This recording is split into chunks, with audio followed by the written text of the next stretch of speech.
Well, I'm not a journalist. I'm just a citizen. And I'm here this afternoon to talk to you about citizen journalism. Citizen journalism. My traditional upbringing tells me, amongst many other things, that it is important to have the right definition in life. When things are ill-defined, they get you confined. And so I'm going to be doing with a lot of definitions or bits and pieces of definitions. The first thing I want to define is just my topic. What is citizen journalism? Very simply put, by reason of origin, citizen journalism was pioneered by two men at two different times in history. In 1964 and in 1991. And they did it separately. However, this was what happened. And I'd like you to listen to this because it's key to what citizen journalism is all about. They witnessed a situation live.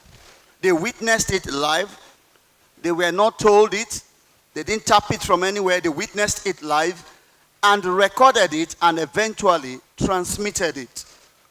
If you like, one of them sold it. So that was the origin of what we call citizen journalism. However, the narrative has changed today. Whereas at that time, the prevalence of internet was not there, they had to sell to mainstream journalism, to mainstream media houses. Now watch this. These two men who pioneered citizen journalism never at any time were employees of a mainstream media house, which means, if you like today, we call them freelance. They never had any employment in any place. So, what citizen journalism has tried to do for us is to liberalize the space for media and communication. It means that everybody can go in, provided you have your mobile phone, some data, and of course you have content. Citizen journalism, permit me to say, is the alternative verse that makes a consumer, you and I, to become a producer, not just a producer, but also a disseminator of information. Ladies and gentlemen, that practically is what citizen journalism is all about. As I consider citizen journalism, four things drop into my mind because it presents enormous opportunities for everybody. Number one, it helps you or gives you the opportunity to lend a voice or become a voice to the voiceless. Number two, it helps us as citizens to enter into a space that is usually or what's called an exclusive preserve. There are stories in the media, trust me, that are killed. K-I-L-L-E-D. I used to think that you only kill animals. I used to think that when you are very crude, you kill human beings too. But I know enough to tell you this afternoon that stories are killed. So we are being manipulated by the mainstream media. It's what they want you to know that you know. It's what they want you to hear that you hear. So citizen journalism has come to break that myth such that you can witness a situation live and report it instanter. But please, take my advice. Don't do it at the risk of your life. What else do I learn from this? I've learned that citizen journalism affords us, all of us in this room, and many others who are not here, an opportunity also to tell our own story. Chimamanda Adichie, it was who said, I will popularize the term, the danger of a single story. I was somewhere in the north a few weeks back, and somebody confronted me with the rivers that I have stayed in for close to 30 years. And confronted me with information that I thought was not valid. And I knew that for the most part, that information was sieved from social media. And I had to correct that impression. Can I submit to you, because I know you already know, that there are a lot of information that people give, a lot of information that people offer that are unverified and are untrue. So, citizen journalism affords you the opportunity to retell or to recast the narrative. Now, there are laws to citizen journalism. It's a free-for-all. Number one law that you need to understand is the fact that there are ethics to the profession that you are entering into. It is a journalistic profession. There are ethics to it. Can I go on and tell you what these ethics are? Can I go on and tell you the things that you need to know to produce good information and to have a followership or a tribe that is following you? The first thing you need to know is C. The second one is an arrow, and the third one is a C. What does the first C mean? The first C, ladies and gentlemen, means that you must have content. You must have content. Content is key in journalism. What is your content? What are you pushing out as information to people to listen to? Why should people listen to you anyway? As a dealer in content, I can tell you this over and again, that if you don't have content, chances are nobody reads you. And please let me advise, if you don't have content, don't go into blogging. The next thing is that when you have the content, your content must be relevant. Ask yourself, how relevant is my content? What problem is this content going to solve? What solution is it going to bring to the table of those that are going to read it? The third one is very important. You must have a clan. Your content must be relevant to the clan that you are serving it to. Permit me to borrow from every other speaker today. You must have a community. You must have a tribe that you appeal to, that needs what you have. So CROC is the name of the game. You must have content, number one. Number two, your content must be relevant. And number three, your content must be what? Must be what? Must be targeted towards a clan. Don't try to be a generalist when it comes to citizen journalism. The next thing I want to tell you about, my friends, is the fact that citizen journalism insists on a tool. There is a tool to citizen journalism. Because of time, I'll just thin it down to just two. Number one is words, the other is pictures. And please listen to this very well because you will enjoy it. I define words. By the way, I did WAEC twice. I don't know if they still do that, WAEC. I did it twice. And I got a fantastic F9 in mathematics twice. I think they were generous because there is nothing beyond F9. So that's why they gave it to me the second time. If there was something beyond that, I know I would have reached like F15 or thereabout. You know, I was deceiving myself as a young boy in secondary school. I was imitating my friends. I wanted to be a science student because it was fashionable at that time. You carry a lot of big books, physics, chemistry, biology. They call it in my time, Phi Chem Bao. Now, Phi Chem Bao almost bowed me out of secondary school before I graduated, trust me. I was carrying those big books until I got to class 1. I told myself, boy, talk to yourself. And I talked to myself and I dropped Phi Chem Bao and I picked literature. So I'm a dealer in words. I'm a dealer in words. I love words. And I define words like this. Words are stewards. They run your errands. One man said, thank you. One man said, the mind is not conquered by weapons, but by words. I believe it. Words are powerful. You don't toy with them. You don't joke with them. You don't use them inadvertently. You use them responsibly. Words can inflame. Words can defame. So you must use words responsibly.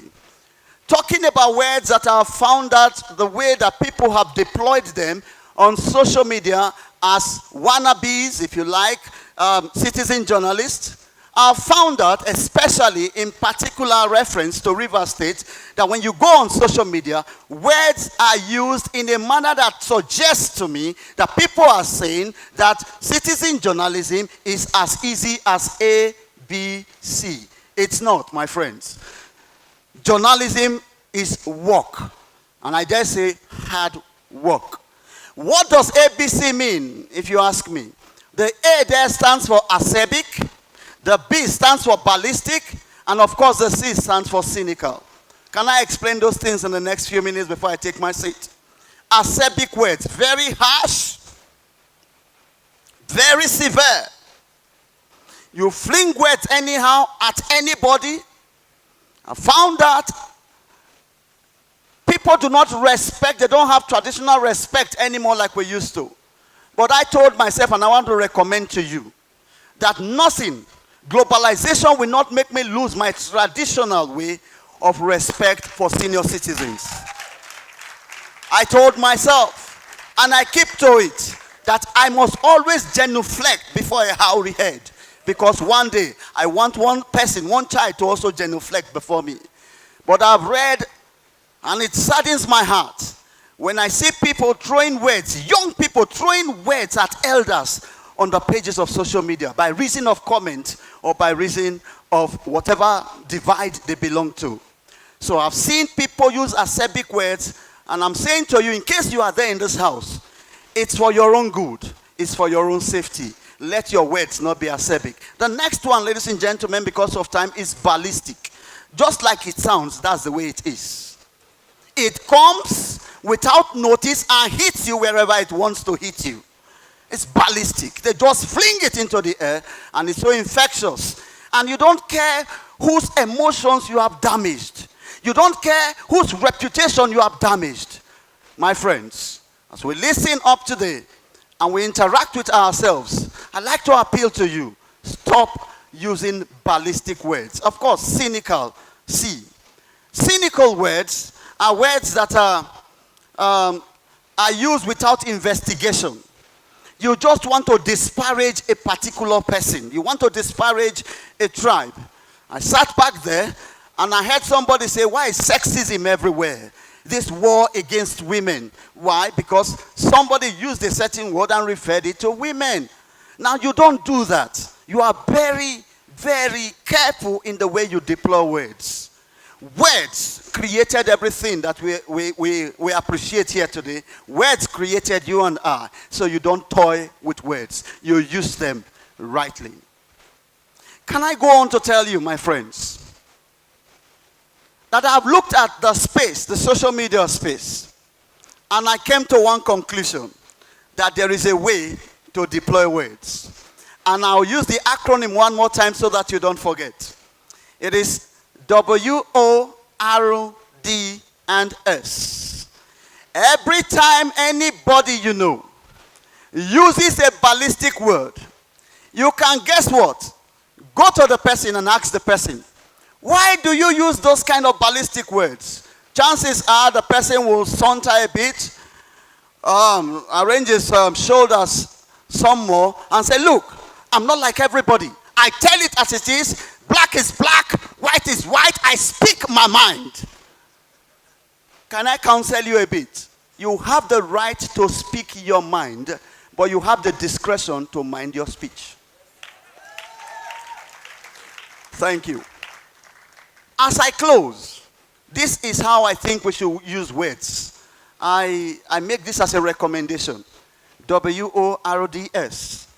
The W stands for witticism. Your words must be witty. Employ witty aphorisms. For me, a witty language is like what fashionistas tell you when they say you can't go wrong with a black. A black matches anything. Every time you use wit, you become an interesting person for anybody to read. People look forward to your next write-up as a citizen journalist. Oh, your words that you use, the words that you employ, must reek of optimism.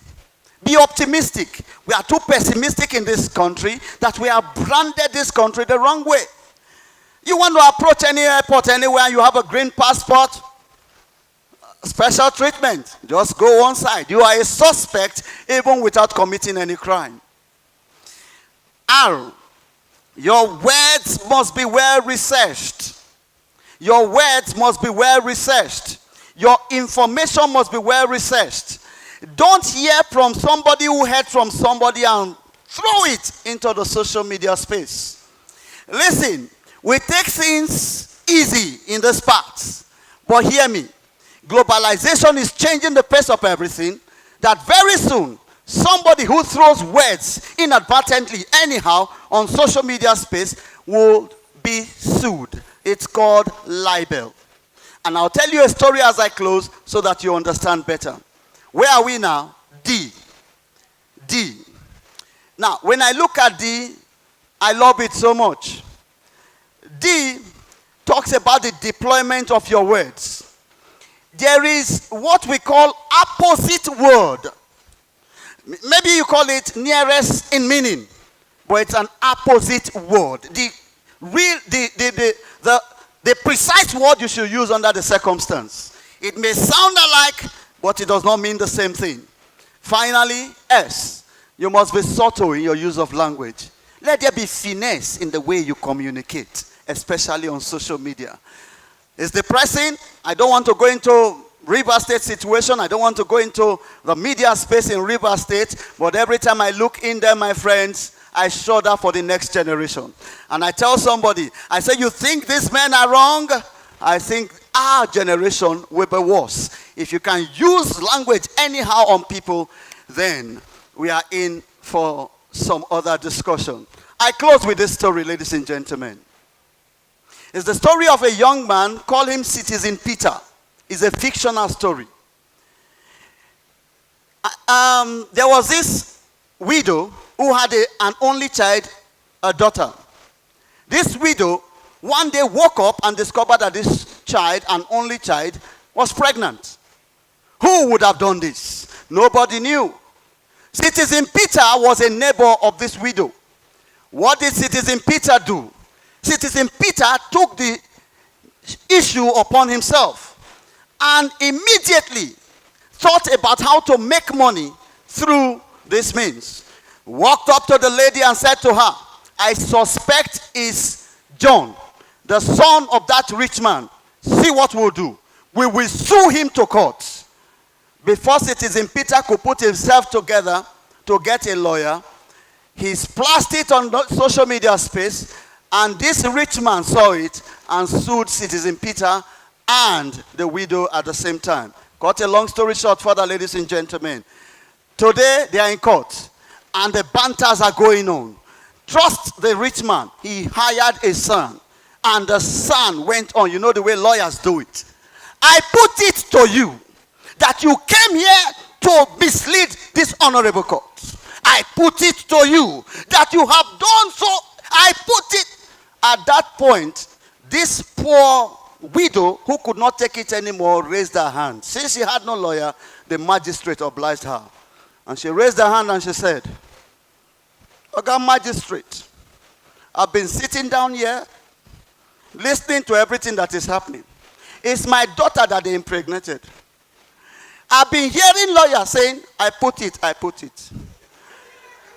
Magistrate, the one they put before, they have not removed. And they are putting another one. Ladies and gentlemen, I put it to you. You have been a very wonderful audience. Thank you for your kind attention.